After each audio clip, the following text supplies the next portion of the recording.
Anemia ferropénica. Concepto y frecuencia. La anemia ferropénica se debe a eritropoiesis deficiente por falta o disminución del hierro del organismo. Más de 2.000 millones de personas presentan alguna forma de déficit de hierro y la mitad tiene anemia ferropénica. En los países en desarrollo afecta al 2 al 28% de la población. En España, la prevalencia de ferropenia es del 5,6%, mientras que las de anemia ferropénica en lactantes y preescolares está entre el 4,3% y el 5,7%. En escolares es del 0,6%, 0,7%. En varones adultos y mujeres no menstruantes es inferior al 0,4%, mientras que en adolescentes y mujeres menstruantes llega al 2,9%. Hay 5 tipos generales de etiologías para la anemia ferropénica. Desde un aporte bajo, pérdidas por sangrado, mayores necesidades, alteraciones del transporte y disminución de la absorción intestinal. Etiología. Pérdida excesiva. La causa más frecuente de anemia ferropénica del adulto en los países occidentales es la pérdida crónica de pequeñas cantidades de sangre. El aumento de las pérdidas menstruales es la causa más importante de anemia ferropénica. En varones y mujeres no menstruantes el origen de la hemorragia suele ser digestivo. Aunque generalmente son lesiones benignas, también puede deberse a neoplasias, colon, estómago. Otras causas de pérdidas sanguíneas son la hemodonación demasiado frecuente y las pérdidas iatrógenas por análisis de sangre durante la hospitalización. Algunos corredores de fondo presentan anemia ferropénica debido a pequeñas pérdidas digestivas o urinarias. La hemosiderosis pulmonar idiopática puede producir ferropenia por hemorragias pulmonares crónicas. También puede producirse una ferropenia por hemoglobinuria y hemosiderinuria, como en la hemoglobinuria paroxística nocturna o disfunción de válvulas mecánicas. Disminución del aporte. En los países desarrollados, esta causa es menos frecuente que las anteriores y se debe a insuficiente ingestión en las clases sociales deprimidas o por dietas muy desequilibradas seguidas por algunas adolescentes obsesionadas por su imagen corporal. A ello suelen asociarse otros factores como la hipermenorrea. Por el contrario, es una causa frecuente de anemia ferropénica en niños de 6 a 24 meses y la causa más frecuente en el tercer mundo. Aumento de las necesidades. Más que una causa suele ser un factor coadyuvante en la génesis de la ferropenia. Puede ocurrir en los niños, generalmente entre los 6 y 24 meses, en la adolescencia, etapa en la que además coincide con el inicio de la menstruación, y en el embarazo, especialmente en multíparas que no han recibido suplementos de hierro y han amamantado a sus hijos. Disminución de la absorción puede observarse en pacientes que han sufrido gastrectomía o cirugía bariátrica, ya que el tránsito intestinal suele estar acelerado. El ácido clorhídrico facilita la transformación ferrosa del hierro ingerido, que se absorbe con mayor facilidad que el hierro férrico, y la acidez facilita la absorción duodenal. La segunda causa de ferropenia, tras las pérdidas menstruales, en pacientes de menos de 50 años, suele ser por malabsorción a causa de la afección del tracto digestivo superior, generalmente por gastritis crónica relacionada o no con el Helicobacter pylori, incluso infección por este agente sin erosión mucosa y enfermedad celíaca. Alteración del transporte. Muy rara vez se debe a transferrinemia congénita, que se hereda de forma autosómica recesiva y cursa con transferrina indetectable o muy disminuida y ausencia de hierro medular. La alteración adquirida es asimismo excepcional. Cuadro clínico. Comprende las manifestaciones generales del síndrome anémico, las propias de la enfermedad causante y las debidas a la ferropenia en sí.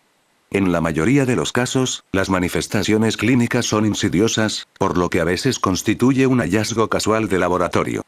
Las manifestaciones más constantes son adinamia y fatiga muscular, mucho más intensa de lo que correspondería al grado de anemia, así como las alteraciones tróficas de piel y mucosas.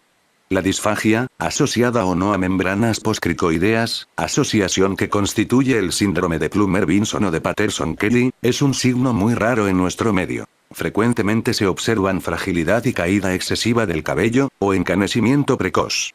Las uñas pueden ser frágiles o presentar estrías longitudinales y aplanamiento de su superficie que puede llegar incluso a ser cóncava.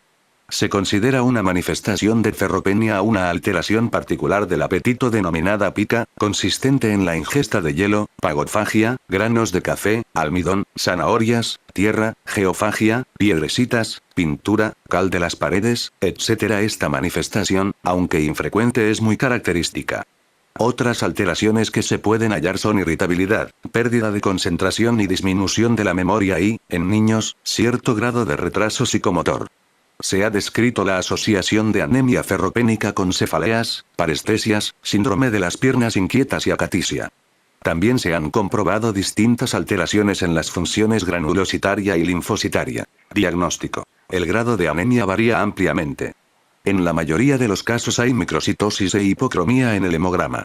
La amplitud de la distribución eritrocitaria suele estar aumentada, lo que indica anisocitosis, mientras que es normal en otras microcitosis, talasemia B menor y anemia de las enfermedades crónicas. El examen morfológico de los hematíes puede revelar hipocromía, microcitosis, anisocitosis y poiquilocitosis. Puede haber trombocitosis de grado moderado, sobre todo en caso de hemorragia activa. El patrón característico del estudio del hierro consiste en sideremia baja, capacidad total de fijación del hierro alta y, por tanto, índice de saturación de transferrina bajo y, especialmente, ferritina sérica baja. El aumento en plasma del receptor soluble de la transferrina o, mejor aún, el índice transferrina entre logaritmo de ferritina traduce la situación de ferropenia, y es útil en el diagnóstico diferencial con la anemia de las enfermedades crónicas o mixtas. Rara vez está indicada la realización del aspirado medular, que mediante la tinción de Pearls demuestra la disminución del hierro macrofágico y de los sideroblastos, desde que se dispone de la determinación de la ferritinemia y el transferrina. La protoporfirina eritrocitaria libre y la sintprotoporfirina aumentan de forma precoz y se usan habitualmente como prueba de detección para grandes masas de población. El descenso de la hemoglobina reticulocitaria es también una alteración precoz y un parámetro muy sensible. La hemoglobina glucosilada puede aumentar en la anemia ferropénica y, por consiguiente, inducir error en el seguimiento de pacientes diabéticos. Diagnóstico etiológico. El estudio del tubo digestivo, salvo contraindicaciones, se hará mediante fibrogastroscopia o fibrocolonoscopia. La fibrogastroscopia debe incluir la biopsia gástrica, la detección de H. pylori, y biopsia de la segunda porción del duodeno, para el despistaje de la enfermedad celíaca. Para el intestino delgado se utilizará la cápsula endoscópica o el enteroscopio, complementado en ocasiones con una TC de abdomen. Cuando no se pueda realizar endoscopia se puede recurrir, según el tramo, a la llamada colonoscopia virtual realizada mediante tomografía, al enema opaco, al tránsito esófago-gastroduodenal y al tránsito intestinal. La determinación de sangre oculta no es un método de estudio estándar en la anemia ferropénica y debe tenerse en cuenta que el método inmunológico solo sirve para el estudio del tracto digestivo inferior. El clásico guayaco puede detectar sangrado de origen superior e inferior, pero con numerosos falsos negativos en el tracto superior, y el método basado en la hemoporfirina, que detecta sangrado tanto de origen inferior como superior, no está generalizado. Varones menores de 50 años. Si existiese una historia clara de origen no digestivo, por ejemplo la ingesta inadecuada junto a aumento de necesidades, aún así deberían hacerse dos determinaciones de sangre oculta en heces, despistaje serológico de enfermedad celíaca y estudio no invasivo de infección por Helicobacter pylori. Si la historia no sugiere el origen, se realizaría estudio endoscópico, en primer lugar con gastroscopia. Si la clínica orienta a pérdidas de origen digestivo, debe dirigirse el estudio endoscópico a la localización sospechosa. Una vez encontrada una causa convincente, no deben hacerse más estudios, salvo recidiva inexplicada de la anemia o realización de colonoscopia en casos con antecedentes familiares de cáncer de colon. Mujeres en edad fértil. Si las menstruaciones son abundantes y no hay datos para pensar en pérdidas de origen digestivo, se debe remitir a la paciente al ginecólogo. En caso de que se dé cualquiera de estos factores, ausencia de pérdidas menstruales valorables, síntomas abdominales o edad superior a 50 años o pérdida de peso o sangre oculta en heces, se debe realizar además un estudio digestivo como si se tratase de un varón de su misma edad. Pacientes mayores de 50 años. Se explorará el tubo digestivo, primero con la colonoscopia, si la clínica no orienta al origen, y después siempre gastroscopia, a pesar de que se encuentren lesiones benignas en aquel, ya que en este grupo de población existe un mayor riesgo de lesiones concomitantes en ambos tramos. El estudio bidireccional en el mismo día es una opción. En cualquiera de estos supuestos, debe añadirse el cribado de enfermedad celíaca y de infección por H. pylori si no hay una respuesta adecuada al tratamiento sugestiva de malabsorción. Si con los estudios citados, repetidos, no se llega a descubrir el origen de la hemorragia, debe explorarse el intestino delgado. Si la causa de la anemia permaneciese oscura, deben valorarse causas poco frecuentes de la anemia ferropénica. No se debe olvidar en el interrogatorio insistir sobre la posible ingestión frecuente de salicilatos o de AINE. Diagnóstico diferencial. Se plantea con otras anemias microcítica, fundamentalmente la asociada a enfermedades crónicas y la talasemia. En las dos primeras la sideremia se halla disminuida, pero en la anemia ferropénica la capacidad de fijación del hierro está aumentada, mientras que en la asociada a procesos crónicos es normal o se halla disminuida. A su vez, la ferritinemia es baja en la anemia ferropénica y superior a 60-100 nanogramos por mililitros en la de las enfermedades crónicas. Cada vez se valora más la utilidad de la transferrina y su índice con la ferritina, ya que no se altera en procesos inflamatorios o infecciosos, aunque puede dar valores elevados en caso de aumento de eritropoiesis y en anemias megaloblásticas. En la talasemia menor el hierro estará normal o aumentado, con aumento de reticulocitos y cifra de hematíes elevados, pseudoeritrocitosis microcítica. Tratamiento. El objetivo inicial y básico es tratar la causa, lo cual a veces no resulta sencillo, como en el caso de la enfermedad de Rendus-Leber o en una lesión benigna del tubo digestivo tributaria de curación quirúrgica en un paciente anciano. En otras ocasiones la causa puede recidivar, y con ella la anemia, como ocurre en algunas pacientes con hipermenorrea que cede con terapéutica hormonal, pero que recidiva al suspender esta. Aparte de tratar la causa, se debe tratar la anemia. Solo se indica la transfusión de hematíes cuando sea preciso un aporte inmediato de oxígeno, como en casos de isquemia o de insuficiencia cardíaca. El tratamiento de elección consiste en la administración de un compuesto de sales ferrosas por vía oral, que se absorbe mejor las férricas. La más empleada es el sulfato ferroso, pero otras son igualmente eficaces. Como excepción, cabe citar los compuestos férricos unidos a proteínas. El hierro se absorbe mejor si se ingiere en ayunas.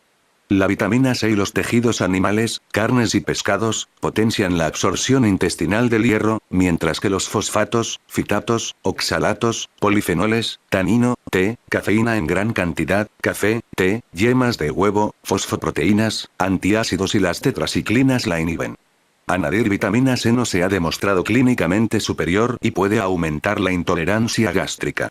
Algunos de los compuestos de hierro unido a proteínas pueden ser útiles, en dosis adecuadas, por su buena tolerancia en los pocos casos en que otros compuestos sean intolerables.